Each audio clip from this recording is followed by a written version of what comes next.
소태산 대종경 마음공부 이제 교재는 이제 이걸로 이제 하기도 하는데요.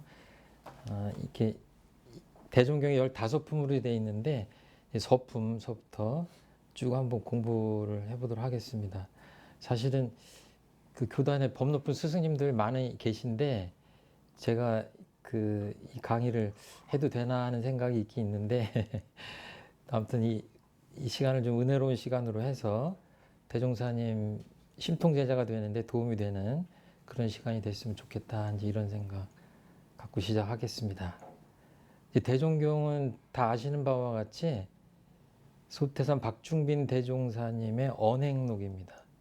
마치 그 공자님의 언행록이 논어인 것처럼 이제 그런 경전이고, 열반하신 지 얼마 안 돼서 제자들이 바로 이렇게 이 내용들을 결집을 했기 때문에 거의 그 사실관계에 어떤 틀림이나 이런 것들이 없이 아주 온전하게 내용이 담긴 그런 경전이고, 정전은 아시다시피 대종사님이 친히 한 글자 한 글자 다 친히 쓰신 경전인가 하면 대종경은 이제 제자분들이 그 언행록으로 만드신 건데, 정전이 아주 제일 가는 우리 경전이라고 한다면 대종경은 그거를 밑받침하는 제2경전이다. 그래서 원불교인들에게는 필독서라고 할 수 있는 이제 그런 경전입니다.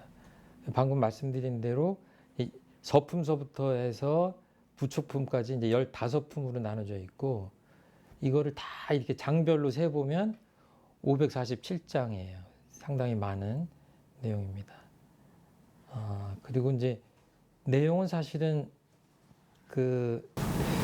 정산종사님이 정전은 이제 원해경전이다 이렇게 표현하셨어요. 그래서 으뜸원자를 써서 원해경전이다 이렇게 하시고, 대종경은 통해경전이다 이렇게 하셨는데, 쉽게 이야기하면 여기는 좀 원리적인 거를 하셨다면 여기는 실제로 응용을 어떻게 할 것인가 하는 그 설명에 대한 그런 내용들이 담겼다 이렇게 보시면 될 것 같아요.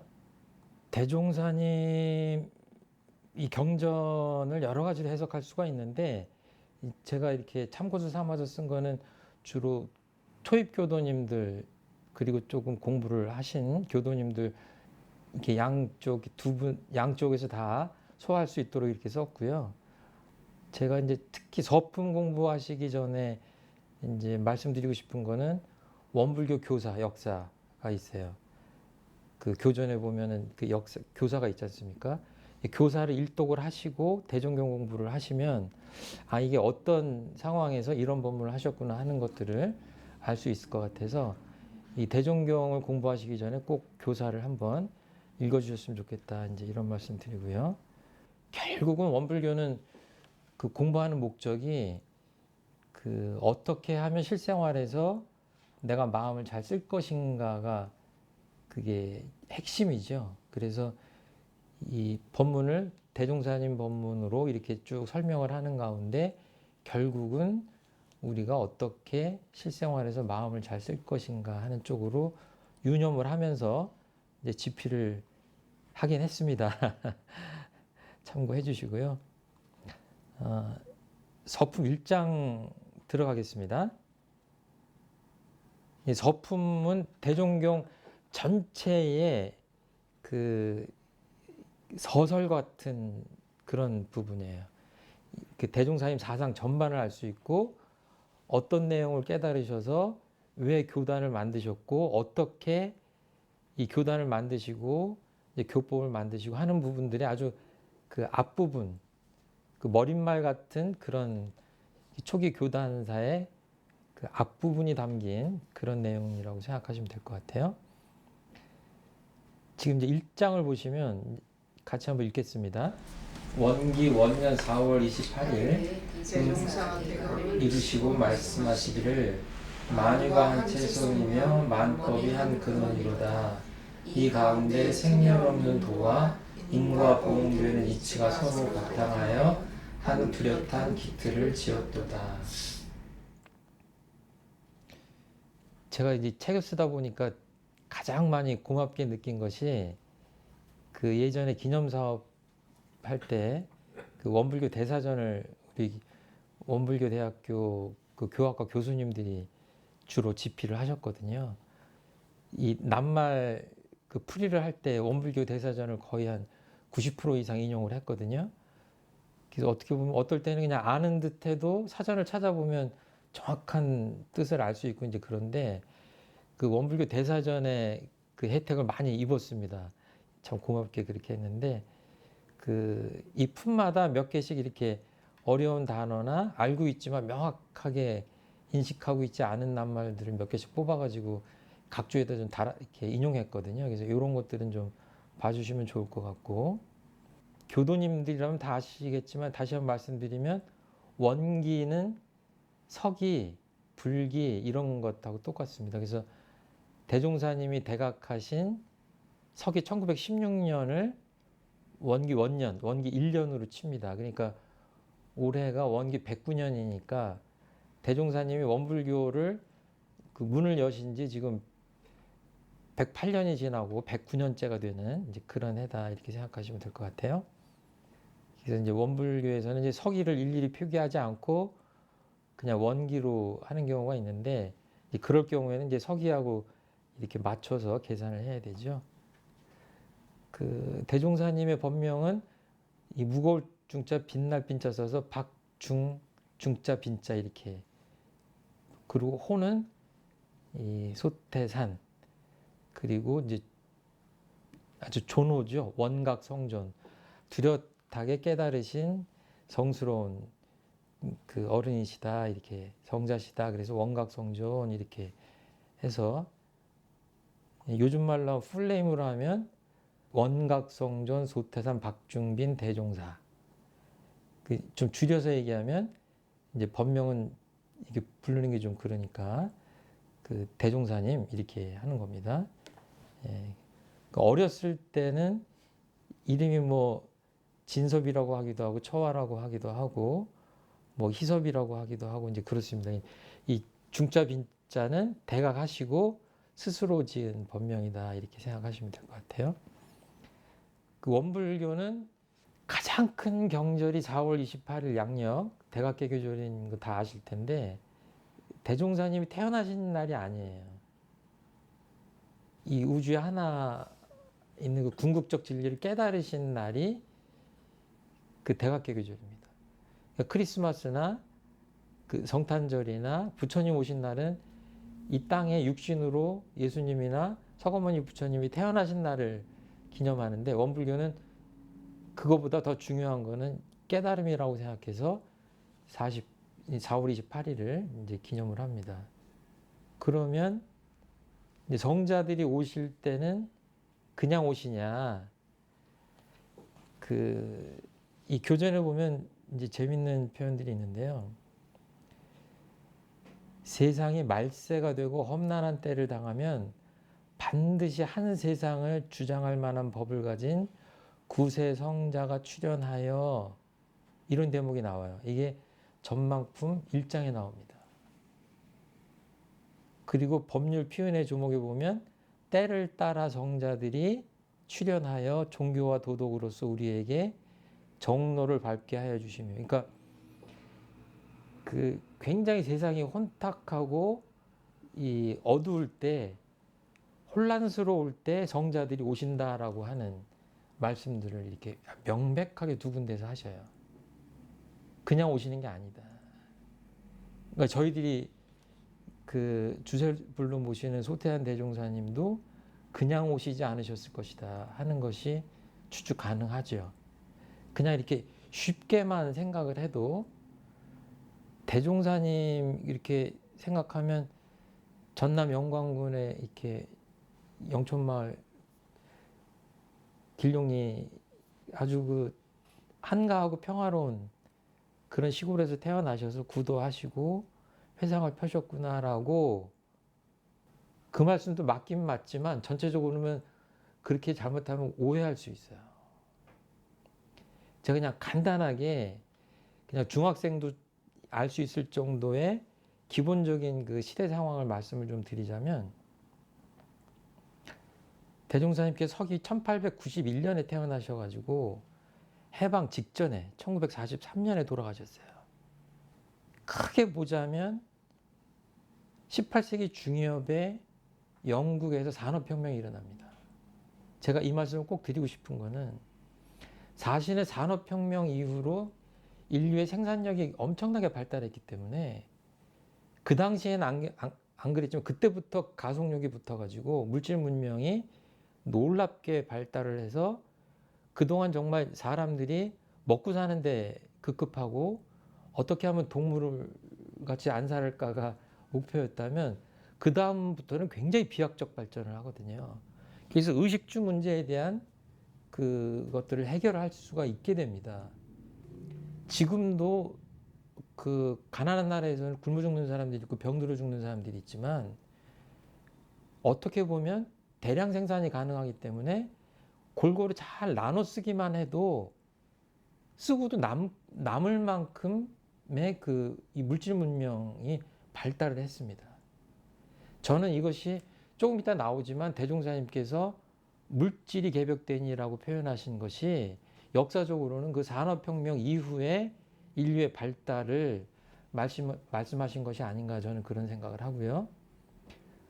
그리고 우리나라로 보면 그때 물밀듯이 이제 서양 세력들이 들어오고 정신적으로도 그 서양 그 문물이 들어와서 이제 그 혼란스럽고 할 때 이제 지금은 천도교라고 하지만 동학, 1894년 동학 혁명이 일어나죠. 그러니까 그 전부터 이미 그 동학이 세를 넓혀서 엄청난 그 삼천리 방방곡곡이 그냥 한번 뒤집어질 정도의 그 동학혁명을 일으킵니다. 그러니까 이제 제국주의 서세동점 이제 이런 흐름 속에 있고 한국은 1897년에 대한제국이 수립이 돼요. 그리고 1905년에 을사조약, 불평등조약 체결되고 늑약이라고 하기도 하죠. 그리고 조금 있다가 1910년에 대한제국이 멸망합니다. 그리고 당연히 이제 일제강점기가 시작됩니다. 그러니까 뭐 아시는 바와 같이 뭐 이루 말할 수 없는 그 한국 이름을 다 버려야 되고 일본 말을 써야 되고 모든 것들을 통제당해야 되는 대종사님 계시던 총부에 그 어때요? 일본 순사가 그냥 늘 상시 24시간 그 지켜보는 감시하는 그런 세상입니다. 그리고 더 나가면 1914년에 1차 세계대전이 일어납니다. 제가 찾아보니까요. 군인들만 거의 1000만 명이 죽어요. 민간인까지 합치면 거의 3000만 명이 죽습니다. 그럼 이게 1918년이에요. 대종사님이 대각하시고 방언하실 때입니다. 그런데 수천만 명이 죽었으면 인류의 어떤 자각이 있을 것 같잖아요. 다시는 전쟁을 하지 말아야 되겠다. 옛날에는 무기가 이렇게 발달하지 않았기 때문에 창 들고 싸우면 이렇게 수천만 명이 죽지 않습니다. 그런데 그 다음에 무슨 일이 일어나요? 1940년, 39년경에 세계 2차 대전이 일어납니다. 그때 6천만 명이 죽습니다. 인류 역사에 상상하지 못할 대략 살상이 일어나는 거예요. 그러니까 이런 것들을 보면 그 대종사님 그리고 이제 1918년 이럴 때 볼셰비키 혁명 일어나고 공산주의 러시아 혁명 일으키고 하죠. 그러니까 이 와중에 태어나셨다고 하는 것이 심상치 않은 인류사의 어떤 큰 변곡점에 오셨구나 하는 것들을 쉽게 알 수가 있습니다. 그냥 평화롭게 그 영광군 백수명 길룡리의 영촌마을에 그냥 이렇게 편안하게 그러신 게 아니에요. 그리고 돌아가실 때까지 삶이 어때요? 이 격동의 그 사회적 배경 속에서 이 새로운 종교와 새로운 문명에 대한 비전을 이제 펴시는 거죠. 사실은 가장 이제 그 부담스러운 법문이에요. 왜냐하면 대종사님이 이 진리를 깨달으시고 그거를 이렇게 두세 줄로 간략하게 표현을 하셨거든요. 이 내용이 대종사님 전반을 다 설명하는 겁니다. 그러니까 앞으로 어떤 대종사님 말씀을 보시더라도 어떻게 하셔야 돼요? 서품 1장하고 이게 어떤 관계를 갖고 있느냐라고 해보시면 반드시 깨달음에 도움이 됩니다. 대각을 이루시고 만유가 한 채성이며 만법이 한 근원이로다. 쉽게 얘기하면요. 제가 이제 한 사람이잖아요. 그러면 사람을 소우주라고 하지 않습니까? 뭐 해와 달과 뭐 바다와 산과 뭐 나무와 돌멩이와 이런 모든 것들. 이런 모든 것들을 통틀어서 다 우주 만유가 한 몸과 같다 이렇게 보신 거예요. 이것이 대종사님 사상 전반을 표현하는 내용입니다. 그러니까 우리들이 길을 지나가면서 저 돌멩이는 돌멩이고 나는 나고 저 가로수는 가로수고 나하고 상관이 없다 이렇게 생각하면 어때요? 대종사님 깨달음하고 먼 거예요. 내가 보는 모든 것들이 다 거대한 하나의 몸과 같다라고 느낄 때 대종사님의 깨달음하고 이렇게 가까워지는 겁니다. 지금 이걸 다 설명할 수 없고 저도 이 깊은 단계에 못 갔기 때문에 그러긴 하지만 그런 것이다. 그리고 이제 법이라고 만법이 한 근원이라고 할 때 대개 법이라고 하면은 달마 이법적인 거를 얘기하기도 하고 그 존재를 얘기하기도 해요. 여기서는 그냥 앞에 만유라고 했으니까 만법이라고 하면 여기서는 이법적인 법이라고 하면 되는데 그러니까 여기서 어떻게 나오냐면 그 정산종사님이 한우란 한이치 그 동원돌이 그 다 한 가족이라고 하고 하는 동기연계라고 하는 이런 것도 여기서 다 나오는 거죠. 그러니까 다 한 가족이라고 보는 거예요. 그러니까 그 부처님께서 동체대비 그러죠. 동체대비 그럽니다. 그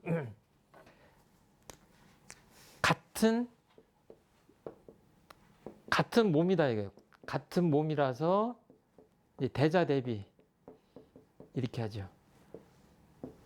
그러니까 우주 만물이 다 셀 수 없는 만물이 있는데 이것들이 뭐 네가 아프면 아픈 거고 나는 아프면 안 아프면 그만이지 뭐 네가 죽으면 그만이고 나는 안 죽어 살았으니까 다행이지 이게 아니라 다 한 몸으로 본다는 얘기예요. 거기서 대자대비가 나온다는 얘기예요. 그러니까 내 자식이 아프면 부모님들이 막 차라리 내가 아픈 게 낫다라고 생각하잖아요. 자녀를 죽이니 차라리 내가 죽는 게 낫다 이렇게 생각하잖아요. 동체대비를 느끼시는 이 소식을 깨달으신 성자분들은 그런 거죠. 이게 만생령이 다 자녀와 같은. 그리고 뭐 물이 흘러가는 이치, 또 물건이 뭐 만유 인력에 의해서 어떤 이치, 뭐 이런 과학적인 모든 여러 가지 그 이치들도 뭐예요? 다 알고 보면 근본적인 진리는 하나에서 비롯됐다라고 보시는 거예요. 그러면 제가 이거를 뭐 조금 그 제 식대로 그냥 표현하자면 만유가 한 채성이요 그러면은 좀 기적인 표현이라면 만법이 한 근원이다 그러면 좀 이적인 거죠. 이게 하나다 이렇게 보신 거야. 그래서 이제 그 다음에는 이거 보실 때 그냥 한 채성이다 이렇게 보신 거예요. 그리고 그 다음에 또 이 가운데 설명을 좀 하십니다. 생멸 없는 도와 인과 보응되는 이치가 서로 바탕하여 한 뚜렷한 기틀을 지었도다. 아시는 바와 같이 한 뚜렷한 기틀을 지었도다는 뭐예요? 뚜렷하다라고 하는 거는 원불교에서 이론상 그러잖아요. 한 뚜렷한 기틀이라는 얘기예요. 하나의 둥그런 모양이라는 얘기잖아요. 이 어마어마한 진리를 깨닫고 어떻게 그냥 한마디로 상징을 할 수 없기 때문에 이렇게 동그라미로 표현을 하신 겁니다. 그러니까 이 동그라미 보실 때 어때요?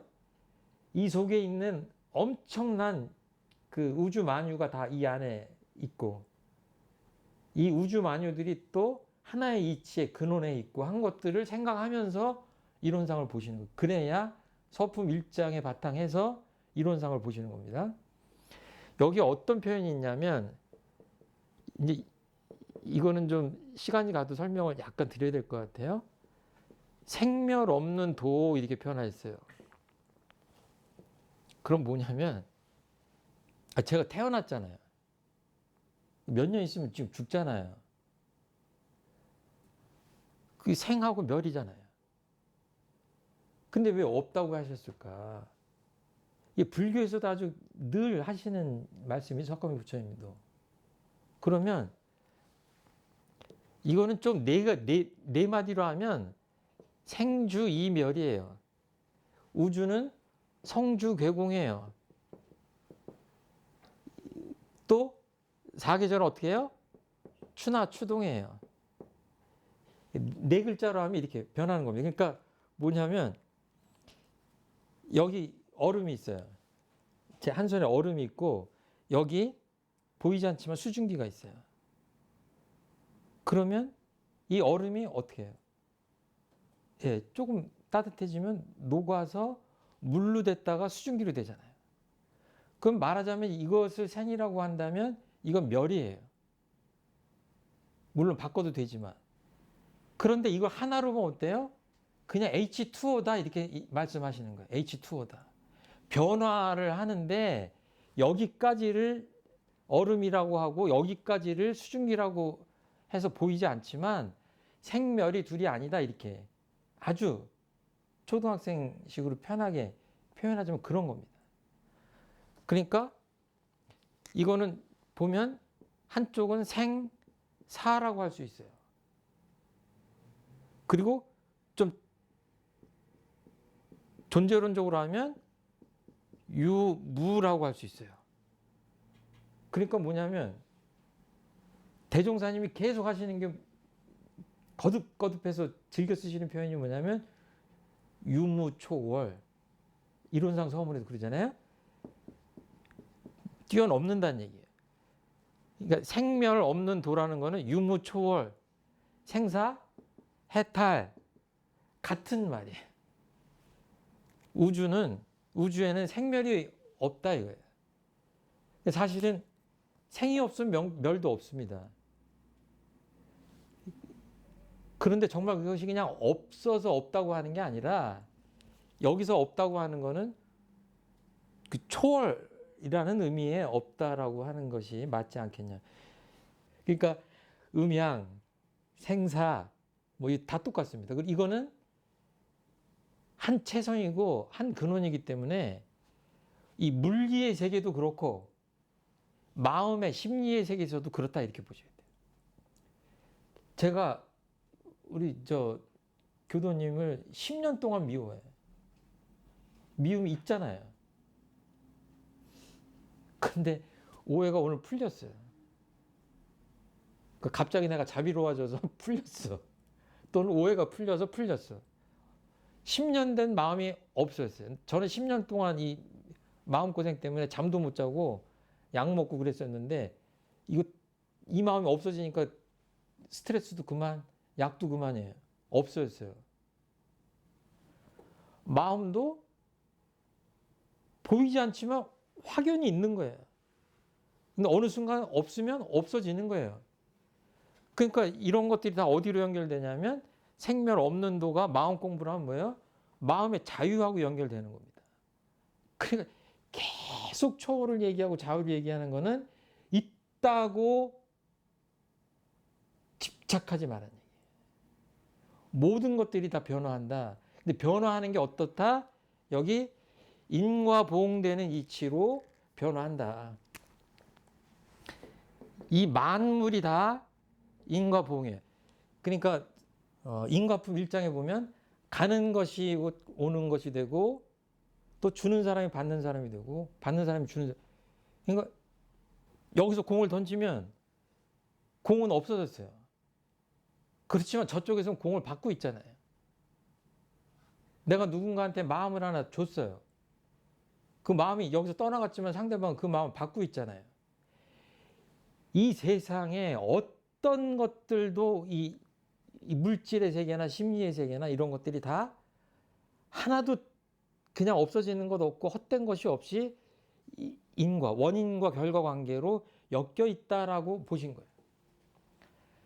그러니까 한쪽은 생멸없다고 하시면서도 한쪽에서는 이것들이 변화하는데 어떻게 변화하냐?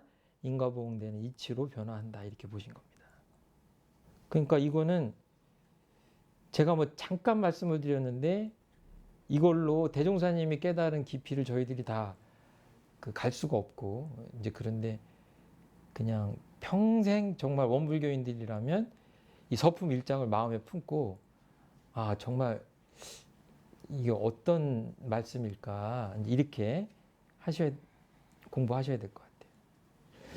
이게 서품 일장을 자주 보시니까 아시잖아요. 이게 대부분 외우시거든요. 만유가 한체성이 만법이 한 근원이로다. 생멸없는 도와 인과보응되는 이치. 근데 이건 대종사님 거고 예를 들어서 제가 교도님들한테 한번 여쭤볼게요. 대종사님 거 카피하지 마시고 내가 평생 50년 70년 살았는데 내가 살아보니까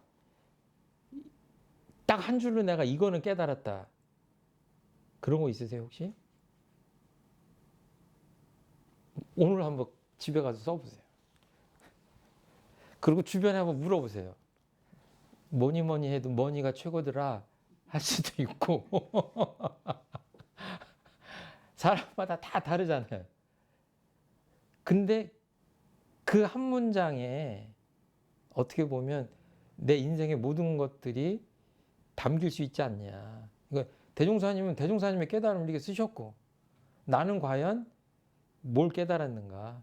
대종사님한테서 빌려도 되긴 되지만 정말로 내 것이면 빌려오셔도 되죠.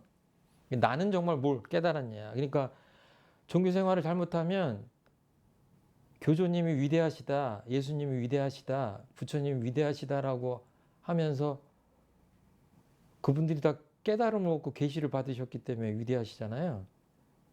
그것도 좋지만 내가 깨달아야 되고 내가 진리를 알아야 될 거 아니에요?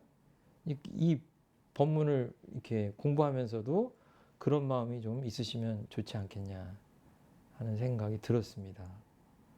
그리고 제가 이제 이 한 장 한 장 끝날 때마다 이 책에 보면 몇 가지 질문을 했거든요. 왜냐하면 제가 교도님들하고 공부를 해보면 저도 그렇고 아 참 좋은 말씀이다 이러고 지나가요.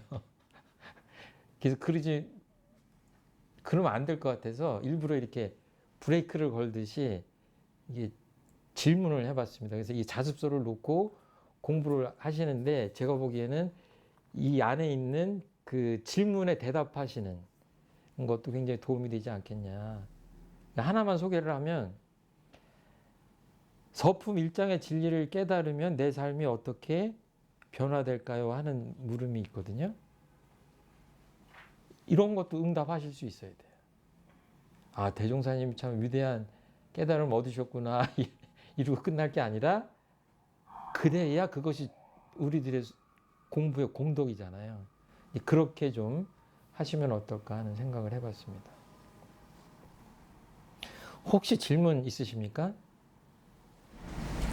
이제 이렇게 원리를 배웠잖아요. 예. 이렇게 원리에 어긋난 일을 막 해요. 예. 그게 이제 옛날에는 뭐 생각 없이 그냥 지나치고. 예. 이제 보니까 점점 더 이제 화가 나는 거죠. 맞아요. 옛날에는 화가 안 났는데 예. 그렇다고 제 자신이 그렇게 하지는 않으면서 예. 이제 남의 것부터 보이는 게 먼저 보이더라고요. 예. 그래서 저 사람 계속 이게 다 이제 한우란 한 울타리고 다 자기 몸일 텐데 왜 항상 지금 남의 탓을 할까? 뭐 이런 게 이렇게 보이니까 그러면 이제 말을 하고 그러면 또 잔소리 한다고 싫어하고 그런 일이 생겨서 이건 어떻게 얘기해? 근데 그게 부처님이나 대종사님이나 그런 고민 때문에 교단을 만드신 것 같아요. 저는 이렇게 교단이라는 말보다 회상이라는 말은 꼭 이렇게 교도를 만들어야 된다라고 하는 그 교단 이러면 그런 이렇게 이미지가 있는가 하면 회상이라고 하면 좀 간접적인 영향을 미쳐도 그 영향권 안에 있는 것들을 생각하니까 회상이 더 크다고 생각하긴 하는데 그래서 회상 가르침을 펴시고 종교의 문을 여시고 그러시지 않으셨을까. 이게 뭐 야단친다고 되는 게 아니라 그 가르쳐서 깨닫게 해서 깨달아서 또 그거를 내 심신작용으로 이렇게 할 수 있도록 그렇게 그 보통 문제가 아니지 않습니까? 신앙과 수행이 다 아울러야 되잖아요. 이 세상 뭐 안 좋은 일 하는 사람들도 안 좋은 일인지 몰라서 하는 사람보다 알고도 하는 사람이 많잖아요. 아, 도둑질이 나쁜 줄을 몰라서 하는 도둑놈이라고 아무튼 도둑이 몇 명이나 되겠습니까? 알면서도 악을 범하는 거잖아요. 이거 똑같은 생각이시죠. 그러니까 깨닫고 보니까 어떻게 보면 그 일체 생명들이 엄청난 고통 속에서 살아가는구나. 이걸 좀 같이 배우고 좀 행동을 좀 이렇게 바로잡고 하면 정말 낙원 생활을 할 수가 있을 텐데 하는 그런 그 서가모니 부처님은 이 고통의 언덕에서 고통이 없는 해탈의 언덕으로 차 안에서 피안으로 이 반야 용선을 타고 갈 수 있는데 그러니까 그 교법을 내신 거잖아요.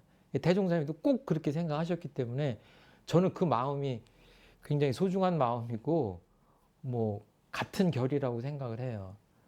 근데 이제 정말로 근데 답답하시다면 이제 답답한 것에서 끝난 게 아니라 내가 정말로 해보고 내가 정말 증명해보고 그것들을 잘 옆에 사람들한테 가르치고 그러니까 이제 제일 잘 가르치시는 분이 대강열애위죠.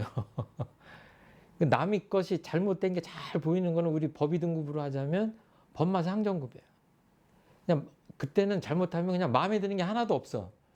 왜냐하면 내가 옳은 걸 좀 알았는데 그 잣대로 보니까 웬만한 사람들이 다 마음에 안 들거든요. 근데 그때 잘못하면 미워할 수 있는데 이제 부처님들은 그 미워하는 게 아니라 안타까운 그러니까 부모가 자녀를 대하듯이 그렇게 하는 거거든요. 그러니까 이제 원불교 공부해서 조금씩 공부 이렇게 깨달으시면 좋은 것만 있는 건 아니에요. 그렇게 고통이 많아집니다. 뉴스 볼 때도 안타까운 마음이 더 생기고 내가 할 일들이 참 많고 근데 나 혼자 할 수 없는 그런 답답함이 있고 저는 그 답답함이 있으신 게 저는 뭐 건강한 삶이라고 생각합니다. 조금은 이제 자극은 되기는 하죠. 그래서 쯧쯧쯧 그러면 어쨌든 나는 저러지 말아야 되겠다는 생각이 들긴 하니까 조금씩 고치려고 그러는데 내 자신 고치기가 훨씬 더 어려워. 남은 걸 보고 이야기하는 괜찮은데 나는 그게 안 되더라고 생각해. 그러니까 오래된 거울, 때 묻은 거울 볼 때는 몰랐는데 그냥 맑은 거울을 보니까 내 얼굴에 너무 그 티가 많은 거죠. 공부하면 그런 고통도 있습니다. 근데 그게 어떻게 보면 그래도 진급의 길이고 나아가는 길이지 않나 이렇게 생각합니다. 혹시 뭐 일장 공부하시면서 이렇게 간단하게 느끼셨다. 이미 알고 있었지만 또 새롭게 뭐 내 소득이 된 것 같다. 뭐 이렇게 느끼신 거 있으면 간단히 한 말씀씩 하셔도 됩니다. 네, 저도 평소에 이제 한 체성이면 한 근원이로다는 이제 알고는 있지만 요즘 이렇게 저희 아이들이나 제가 만나고 있는 젊은 친구들을 보면 굉장히 합리적이다라고 표현할 수가 있거든요. 그럼 내가 그 안에서 나는 개인주의가 약간 되고 싶은? 난 이제 그냥 그만 보고 싶어. 나는 이제 그러니까 제가 어떻게 관여하는 건 아니지만 이렇게 관심을 갖다 보니까 오지랖퍼가 되는 경우가 있어요. 그 괴롭죠. 네. 힘에 그래서 붙이고. 나는 이제 안 보고 싶어. 요즘은 약간 이런 마음이 들어서 뭐 좋게는 개인 수양으로도 갈 수도 있지만 예. 지금 그게 한참 고민이에요.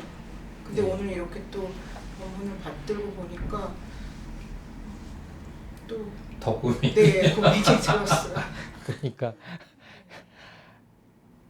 그러니까 뭐 답은 다 이미 다 아실 텐데 이제 우리 능력에 맞게 이제 원불교 교리로 보자면 이제 법의 등급에 맞게 그렇게 하셔야 될 것 같고, 이 세상에 담배꽁초를 다 한숨 내가 다 주술 수는 없잖아요. 내 힘 닿는 데까지 이제 쓰레기도 줍고 하는 것인데, 이제 그거를 가늠하는 것도 마음 공부에 굉장히 중요한 공부인 것 같아요. 네, 그러니까 무조건 해야만 하는 게 예. 공부인 줄 알았거든요. 그렇게 하면 이제 지칩니다. 네, 지치고 지쳐서 화도 나고 나중에 원망도 하고. 그렇죠, 그렇죠. 네. 그때는 그거를 이제 적절하게 딱 이제 갈무리 하셔야 이게 중도에 맞는 거가 되지 않냐. 이거 우리 교도님도 같은 고민들을 하시는 것 같아요.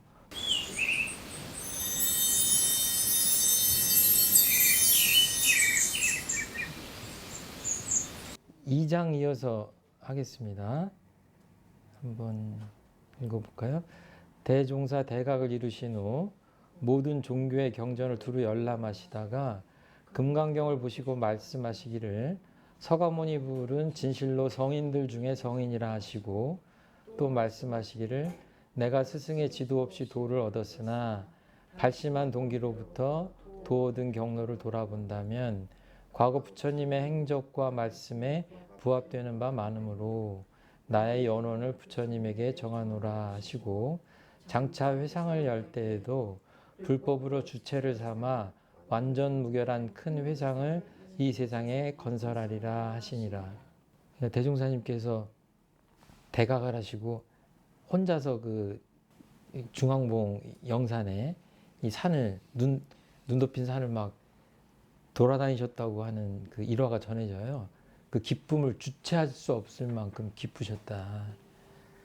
그런데 사실은 어떻게 뒤집어서 보면 교도님들 말씀하신 대로 그 대각하신 그 해안으로 자비의 눈길로 세상을 보니까 일체 생명들이 너무 고통 속에 파랑구에서 고통받는 거죠.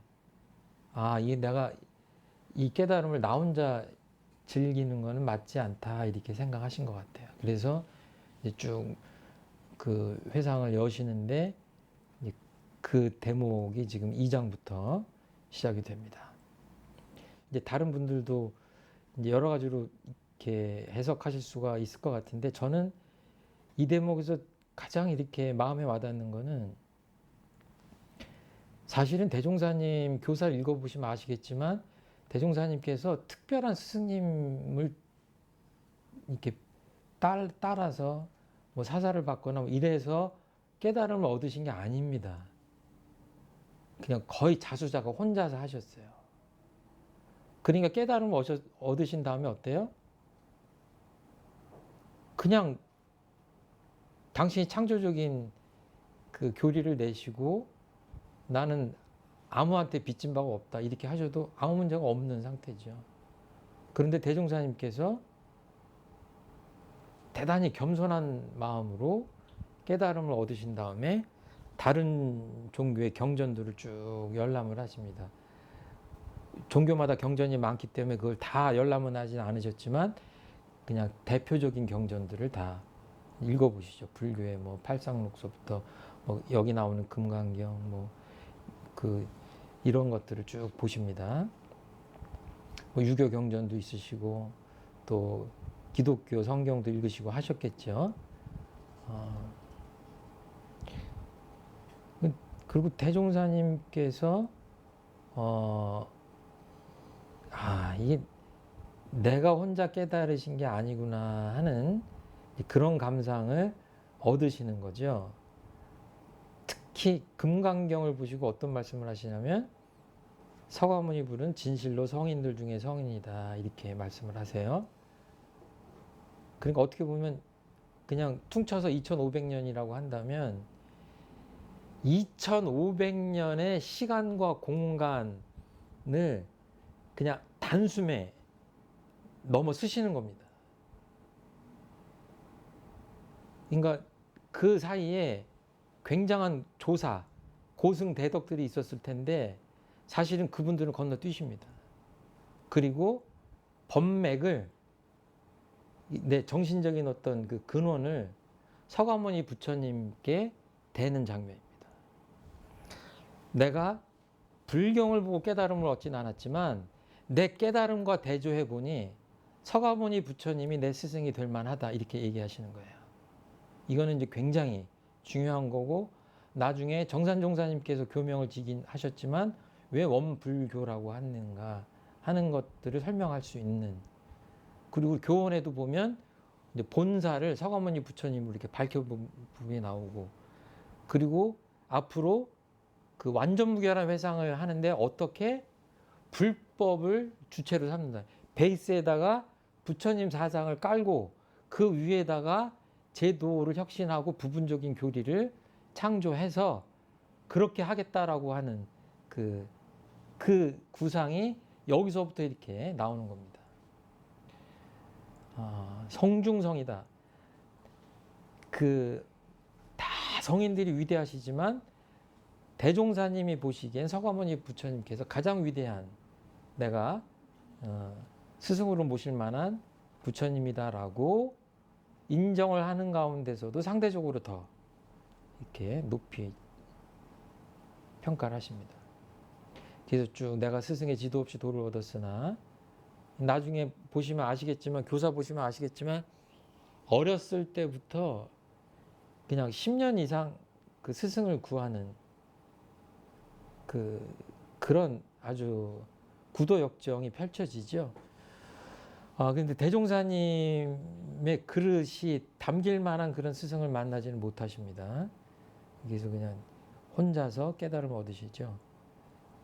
그래서 여기 보면 발심한 동기, 도등 경로 이런 것들이 부처님의 행적과 말씀에 부합이 되는 게 많으므로 나의 연원을, 그러니까 한강의 연원이 어디냐 그러면은 찾아가면 어디 있어요. 그 샘물이 있습니다. 그 샘물만 보면 한강이 보이진 않지만 한강을 쭉 거슬러 올라가면 그 연원이 되는 샘물이 보이는 거거든요. 이 정신적인 그 근원처를, 맥을 대는 거를 서가모니 부처님한테 대는 그런 장면입니다. 정산종사님은 아시는 바와 같이 어떤 말씀하셨냐면, 서가모니 부처님은 조부님, 할아버지와 같고 대종사님은 아버지와 같다 이렇게 표현하셨어요.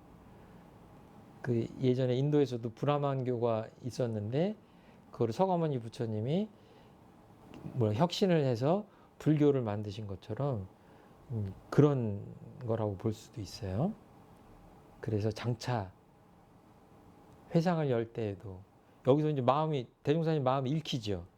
회상을 열려고 하시는구나. 어떻게? 불법으로 주체를 삼아서 어떤 회상? 완전 무결한 회상. 이 공부를 하실 때 이런 단어 하나하나를 그냥 그런가 보다라고 이렇게 범상하게, 심상하게 이렇게 놓치지 마시고 이렇게 마음 안에 좀 담으셨으면 좋겠어요. 이게 원불교의 미래를 좌우하는 법문이거든요. 무엇을 주체로? 불법을 주체로. 어떤 회상? 완전 무결한 회상, 완전 무결한 큰 회상. 그리고 어디에 건설해요? 이 세상에 건설한다 얘기하죠. 지금 수많은 종교들이 죽은 다음에 천국을 얘기하거나, 그러니까 지금 우리 살아서 누리는 이 세상은 열등하게 보고 죽음 이후의 세상을 지향하는 듯한, 대종사님 그런 관점이 아니세요. 그냥 이 세상에 광대무량한 낙원을 만들겠다라고 하는 게 당신의 관점이고 비전이에요. 꿈이에요. 제가 앞에서 좀 말씀드렸는데, 이 깨달음을 얻거나 이제 계시를 받았거나 그랬다고 하는 사람들이 지금도 많거든요. 그리고 어떤 종단을 만들거나 종교를 이렇게 만들어요. 그런데 우리들이 좀 잘 살펴야 될 것들은 저분들의 스승은 누굴까? 깨달았다고 하고 계시를 얻었다고 하는 분들이 있는데 그분들은 누구를 스승으로 삼고 있는가도 한번 보시면 그 종교가 뭐라 표현이 좀 그런데 아무튼 괜찮은 종교인지 진리적인 종교인지 아닌지를 판단하는데 한 가늠자가 될 수도 있겠다. 자기가 그냥 독불장군처럼 천상천하에 나만 옳다. 기성 종교는 다 잘못됐다. 이러는 분들이 꽤 많아요. 근데 우리가 아는 그 위대한 성현들은 그러지 않으셨습니다. 공자님도 그러지 않으셨고 예수님도 그러지 않으셨고 서가모니 부처님도 그러지 않으셨어요. 다 역사적으로 앞에서 인류를 이렇게 지도해온 앞서간 성현들에 대한 것들을 다 인정을 하시죠. 그렇지만 시대에 맞게 뭔가 이제 새로운 교법을 더 덧붙이고 하는 것들은 하죠. 공자님도 수리부작이다. 나는 앞에 성현님들이 말씀하신 거를 이렇게 설명은 해서 풀이는 하되 내가 만든 건 아니다. 그런 표현을 하셨거든요. 이런 것들이 어떻게 보면 더 위대하고 겸손한 성현님들의 진면목이 아닌가 이런 생각을 합니다. 혹시 이 대목 우리 2장에서 질문하실 거 있으신가요? 너무 어려운 건 하지 마시고. 질문으로서는 윤관경하고 뭐가 이렇게 같다고 생각하셨을까? 예. 그게 이제 나중에 보면 대종경 안에도 쭉 나와요. 이게 대개 보면 이제 그 금강경의 핵심 교리가 계속 금강경 읽어보면 이제 반복되는데 상을 없애라는 것, 어디에 집착하지 말자라는 그 응무소주 이생기심 그 대목이 키워드인 것 같아요. 그래서 그 많은 부분이 있지만 그것이 키워드인 것 같고 그래서 그것이 천지 보온의 조목 같은데 보면 응용무념의 도 이런 것도 그 응용무념한 것이 그 금강경하고 일맥상통하죠. 그래서 그런 것들이 어떻게 보면 선을 행하라, 뭐 계율을 지켜라 이런 그런 것들을 뛰어넘는 그 아주 고차원적인. 그래서 종교학자나 또는 종교를 깊이 공부하시는 많은 분들이 이제 불교를 이렇게 높이 평가하는 대목 중에 하나가 어떤 정해져 있는 계율이나 선행 이런 것들을 권장하는 데서 끝나는 게 아니라 그런 것들을 다 단숨에 어떻게 보면 그 초월하는 그런 뭐랄까요 무상의 틀이 없는 그 단계까지 이렇게 끌어올리는 그 부분 때문에 불교의 가르침을 이렇게 고등하다고 평가하는 분들이 많은 것 같아요. 생멸 없는 도하고 훨씬 더 가까운 그죠? 인과보험하고 금강경이 가깝다기보다는 금강경은 생멸 없는 도하고 같이 통한다. 공부 진짜 잘하셨네요. 저는 생각 못했는데 바로 서품 1장이랑 대조를 하셨는데 그 제가 막 대각을 했으면 더 좋을 텐데 그러지 못해서 설명이 어떤지 모르겠는데 너무 생멸 없는 도와 인과보응되는 이치를 너무 이렇게 둘로 보지 않으셨으면 좋겠다. 응용무념한다, 응무소주 이생기심이다 이제 이러면은 그 굳이 얘기하자면 양쪽에 다 그게 들어가는 거죠. 저는 좀 다른 질문인데요. 저희가 불법으로 맥을 이제 댔다고 하는데 정상희 종사님께서 원불교라는 그 이름을 만들 때 다른 분들의 어떤 반대가 있었는지 아니면 궁금해요. 그 당시에 어떤 이야기가 그 전에 들은 것도 그렇고 대종경 좀 이따가 이제 다음 시간에 쭉 배울 텐데요. 계속 질문이 나와요. 그러니까 이론상 수행을 어떻게 합니까? 이론상 신앙은 어떻게 합니까? 왜 불상, 그러니까 마치 뭐와 같냐면 왜 불상을 모시지 않고 이론상을 모셨습니까? 라고 하는, 그렇게까지 표현은 안 했지만 마치 그런 의도를 가지고 하는 질문들이 계속 이어집니다. 그리고 직접적으로 그런 표현도 나와요. 그러니까 대종사님이 설명하시고 계속 교의품에서 계속 그 설명을 하시다가 급기야 어떤 표현도 하시냐면, 나는 이렇게 해서 사은사요 사막팔조로 해서 하는 것이 훨씬 부처님의 법을 더 드러내는 거라고 사람들한테 더 쉽게 이해시킬 수 있다고 생각해서 이렇게 했는데, 이론상 앞에서 이렇게 신심이 나지 않고 발심이 나지 않는다면 불상 모신 곳에서 이렇게 신심을 발해도 된다라고까지 말씀을 하세요. 그러니까 대종사님, 그리고 이제 전해져 내려오는 것들을 보면은 굉장히 많은 주변 사람들과 제자분들께서 그 불상을 모시지 않는 것에 대해서 질문도 하고 모시자고 권유도 하고 근데 그랬다고 전해집니다. 근데 그거는 대종경을 쭉 보면 유추할 수 있어요. 예. 그러니까 제가 보기에는 불교의 진수는 어느 상에도 집착하지 않기 때문에 불상에도 집착할 이유가 없는 것이 부처님의 그 가르침의 진수죠.